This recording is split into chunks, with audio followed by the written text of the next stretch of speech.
We're in it now. This week we have episode 7, The Transfer Agent, and as the year comes to an end and we revert to a new decade, well, it's been an intriguing one, because since 2014 I've been watching Ray Donovan and reflecting on the show. This is one of my favorite shows of this decade, now thinking about it. Now, we still got a bunch more episodes left. We have up until episode 12, which would be sometime within the new year, but we'll just see what happens there. And I'll post an update somewhere on the internet about the future of the channel and what will happen. But anyways, Transfer Agent. So first off, it's kind of sort of going into the route on how the story is set up, because as we know for a long time since season 1, Ray has had a grudge on Mickey Donovan since that heist. Since his mother, whom wetted the bed, and Mickey just didn't care, and all this stuff that they've mentioned in previous episodes this season. Here, we see that, but also in depth, more of that heist and other ensuing details. Let's talk about them. So, immediately following last week's episode where Ray was knocked out, Ray dreams of his mom's sorta kinda departure from Earth on her kinda, I guess, deathbed, where Ray just snuggles with her and then he finds out that she wets the bed, and Mickey just strolls in, just acting as chill as possible, not even caring, drinking himself some beer, and looking in a canister of coffee, to where we see that Ray's mother holds some money there. And of course, Mickey, being this limeball he is, takes the money from the coffee, and this, of course, gets Ray upset. He arrives down to... At least Ray arrives down to Mickey, tell him such news, but again, in this time, Mickey just doesn't care. He's just in the game. He acts like he's on a roll and all that. But he's not. He really isn't. So, because of Mickey's so-called stuff that happened, he is forced to give out the money to his co-worker, to his other members. Also pay off the coke that he sent and take away his gun, so there won't be a beatdown that happens. Ray's in the kitchen, sees a knife, and that's where the flashback ends. And from this point, we have sort of a standoff situation here. Mickey calls Jimmy asking him to buy the tapes, and Jim is like, okay, where would you like to meet? Kinda ends there. Smitty's still in prison. He's shown the photos of the policemen that were killed in the last season. Not much happens there. But the show's kind of like that. Ray calls up Molly and warns her about Jim Sullivan and Mickey Donovan.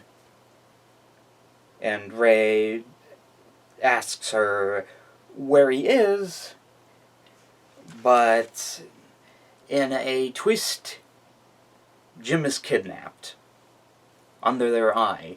For Jim arrives at the bar and is taken away who knows where else.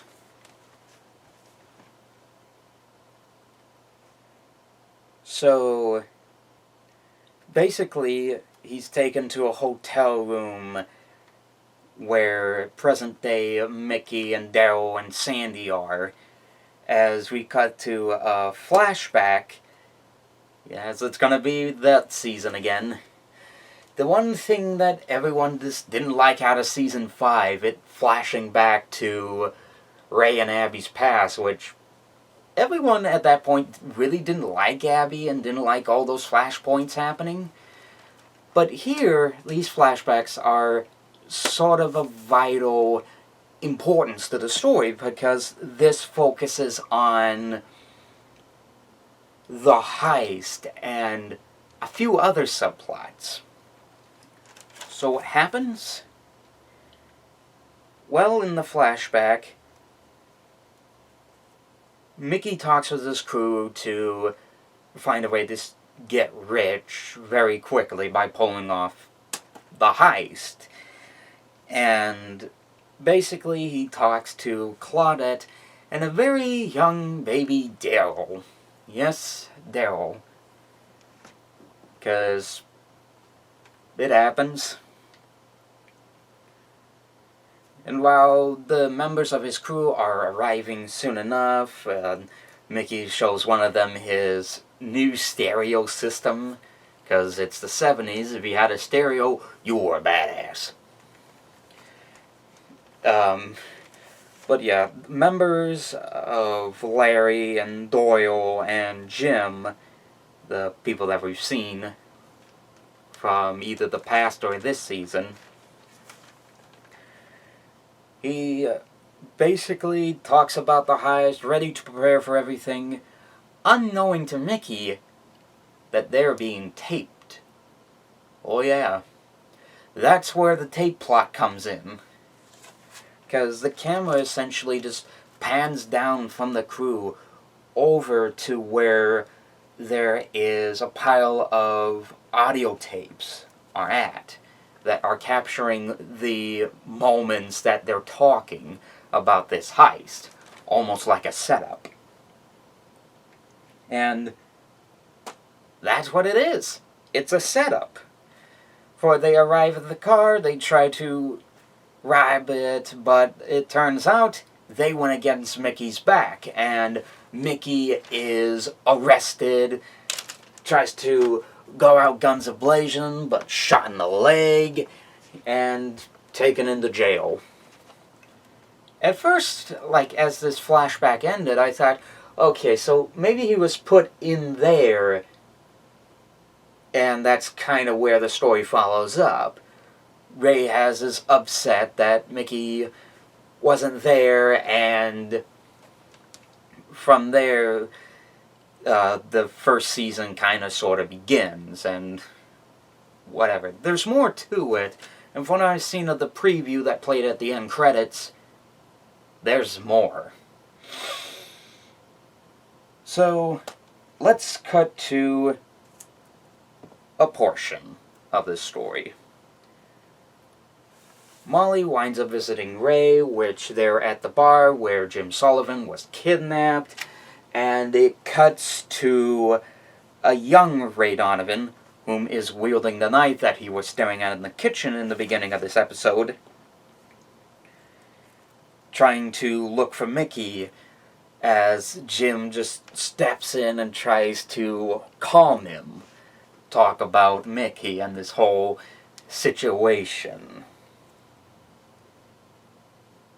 Which, I'm surprised that Jim was just, like, calm and collective, just to be like, so you're Mickey's son, huh?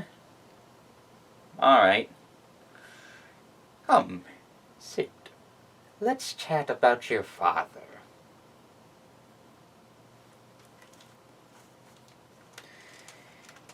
It then cuts back to Ray, to present day, where Ray finds the back door, looks around, and of course that's the area where Jim was kidnapped. And it ends there with Smitty getting out of jail and Terry essentially driving him back to the apartment. Then it begins with him in the motel room where Jim's giving hard insults about the whole heist and why they set him up and purposefully put him in jail. From there, it also begins a bribery for Mickey to try and earn some of whatever the company owns. This is where it gets interesting. And it's kind of right here that the title of this story begins. Or at least why the episode's titled that. For here's what happens. When Mickey is asking for portions of the dough from Sullivan's company, they get into a little bit of a feud, and he asks for a certain amount of $1 million, which leads us into the transfer agent. Jim Sullivan is called up, at least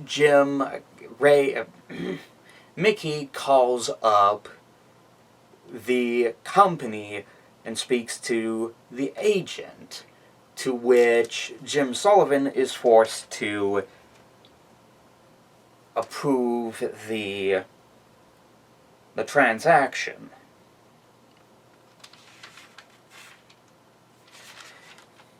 And this kind of leads to use the name for that said bond to go to a Terrence Donovan. Almost in resemblance to Terry, maybe? Since he's probably one of the more older of the Donovan family. Who knows? But anyways, we cut to the bar where Molly knows the truth, and Ray essentially decides that while he still has Sandy's credit card, he calls up the company and is just like, text me any notifications on what happens. And Ray does this in sort of his rough attempt to try and sound like Sandy. And I just like how the fact that he doesn't bat an eye, and he's like, you sound a little bit different. You're right there, Sandy. Like how they don't do that, but essentially this is the dirty trick they play on her. Or at least one of two, I should say. Because after that, basically she will receive notifications whenever she buys something. So, in that end, Ray decides, whole round of drinks on us. And the 100 for you, the bartender. And what a dirty trick. But hey, at least it's one way to get Sandy's attention, you know? So, as I've mentioned, Jim explains everything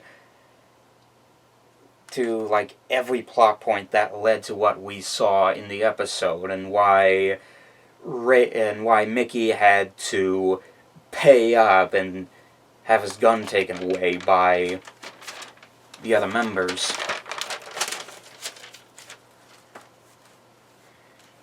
So, proceeding onwards with tricking Sandy, to luring Sandy back, Bunchy, at least Ray calls up Bunchy to go to Sandy's home and stay there for some reason, I don't remember. At least wait until like a certain moment happens. Just sit out front, wait for Ray. As Ray is, at least Sandy winds up driving and receives the notification that there was a payment on her credit card, and then calls up the bar, basically hellfire rains on the bartender. Ray answers it, and Sandy's just like, the hell did you do to my card? And just ends it with, "Fuck you, Ray."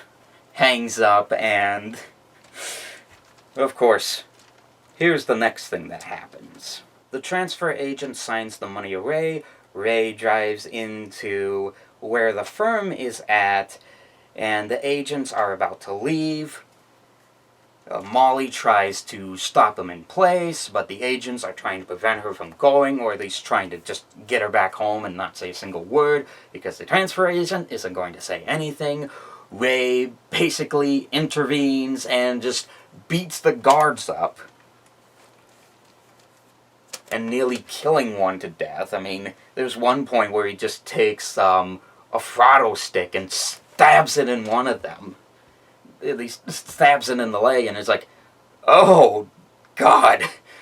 Again, still goes to show that Ray will not hold back no matter what.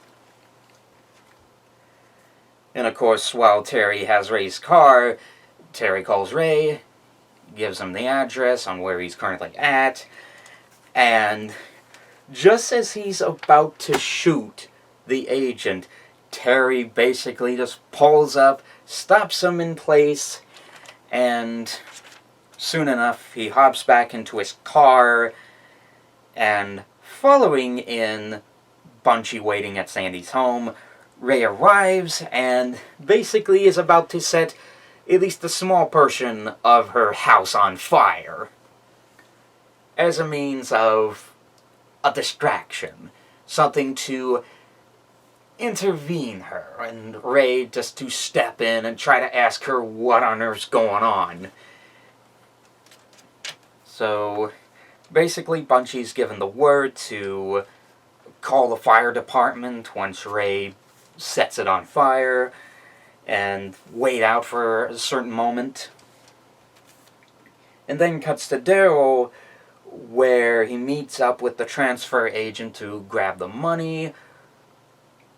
Sandy hears about her house on fire from the police department, from the fire department, and travels back home,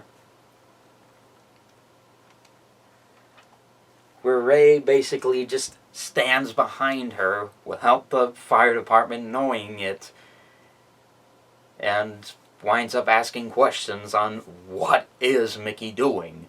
Why is he doing this? And their reason?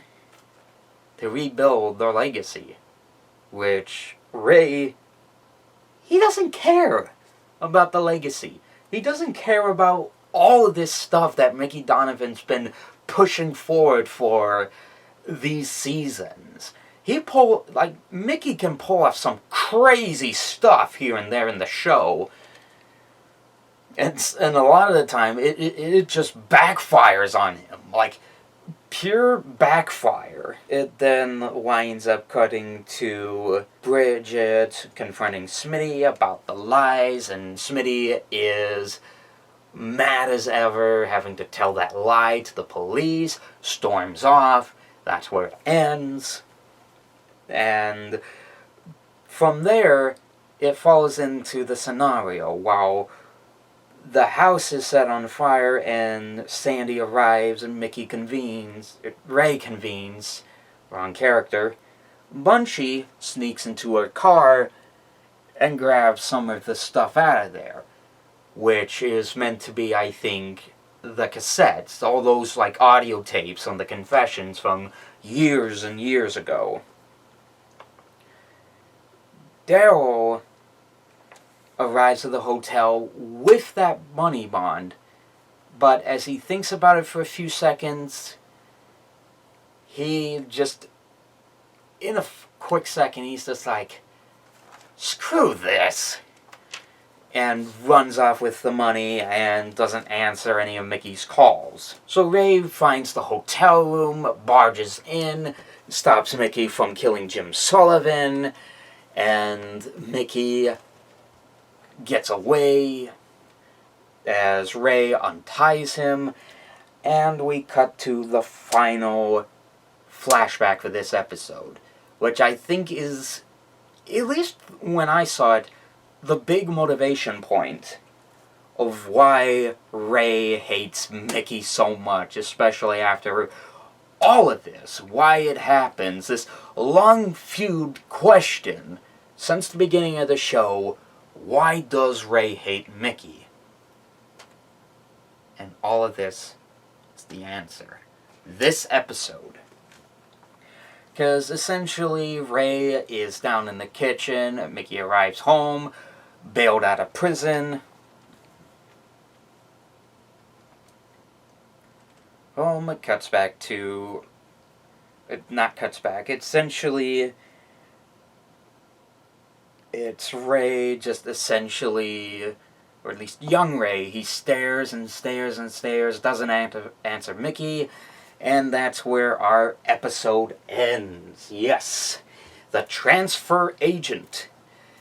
I feel like it's about time that we actually get an answer on why Ray hates Mickey ever so much. I think it's been like one of the longest waited answers in the show.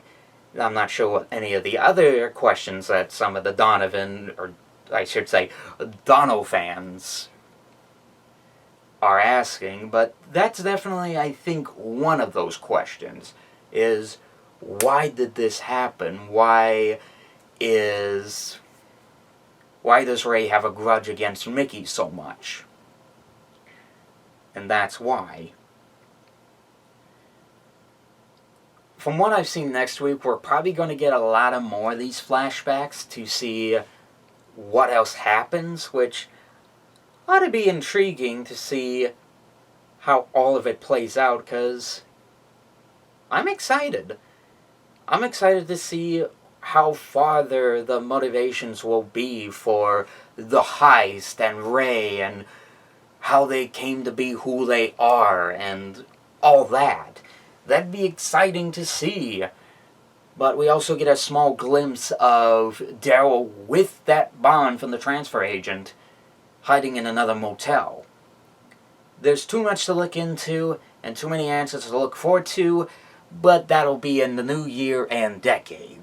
So that's it for this episode, but I want to say that transfer agent, I liked it.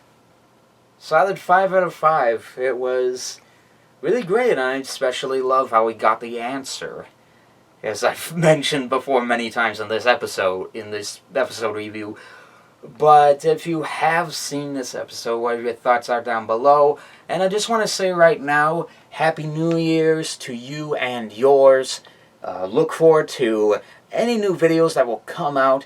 I will still be working on these Ray Donovan videos until the season is finished.